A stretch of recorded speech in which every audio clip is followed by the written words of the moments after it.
உயிருக்கு உயிராக காதலித்துவிட்டு வீட்டின் எதிர்ப்பை காரணம் காட்டி விலகிச் சென்ற இளைஞர். எப்படியெல்லாம் காதலிச்ச, இப்ப விட்டுட்டு போனா எப்படி என கண்ணீர் விட்டு கதறிய காதலியை கொடூரமாக கொலை செய்த இளைஞர்.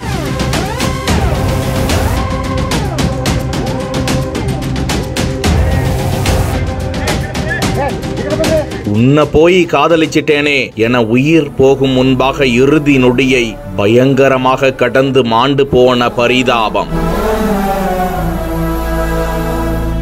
புதைத்துவிட்டு ஒன்றுமே தெரியாதவர் போல் 21 நாட்களாக சுற்றி கொண்டிருந்த இளைஞர் கண்டுபிடிக்கப்பட்டது எப்படி? கர்நாடக மாநிலம் சிக்கமகளூரு மாவட்டம் கொப்பா நகரத்தை சேர்ந்தவர் 25 வயதான சௌமியா. நர்சிங் மாணவி.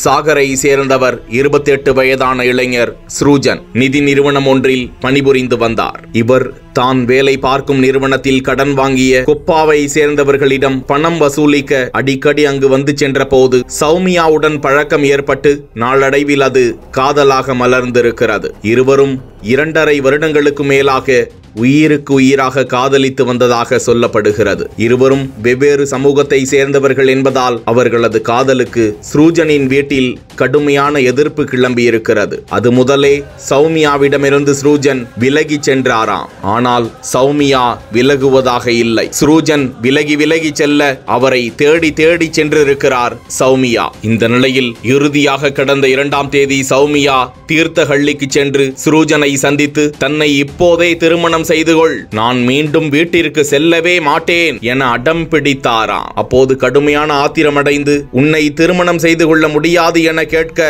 இருவருக்கும் கடுமையான வாக்குவாதம் அடைய சௌமியாவின் கழுத்தை பிடித்த ஸ்ரூஜன் அவரது கதையை கொடூரமாக முடித்தாராம். உயிரிழந்த சௌமியாவின் உடலை சிவமோகா மாவட்டம் சாகர் தாலுகா அனந்தபுரம் அருகே மும்பாலு என்ற கிராமத்தின் அருகே குழி தோண்டி புதைத்துவிட்டு இளைஞர் ஒன்றும் தெரியாதவாறு நாடகமாடி வந்த நிலையில் தங்களது மகளை காணவில்லை என பெற்றோர் கொப்பா காவல் நிலையத்தில் புகார் அளிக்கின்றனர். விசாரணையில் ஸ்ரூஜனை பிடித்து விசாரித்த போது கொலை சம்பவம் உறுதிப்படுத்தப்பட்டு சம்பவ இடத்திற்கு சென்று ஸ்ரூஜன் முன்னிலையில் சௌமியாவின் உடல் தோண்டி எடுக்கப்பட்டது. பிரேத பரிசோதனைக்கு பின்னாக அதே இடத்தில் அவரது உடல் மீண்டும் புதைக்கப்பட்டது. நீதிமன்றத்தில் ஆஜர்படுத்தப்பட்ட ஸ்ரூஜன் சிறையில் அடைக்கப்பட்டார்.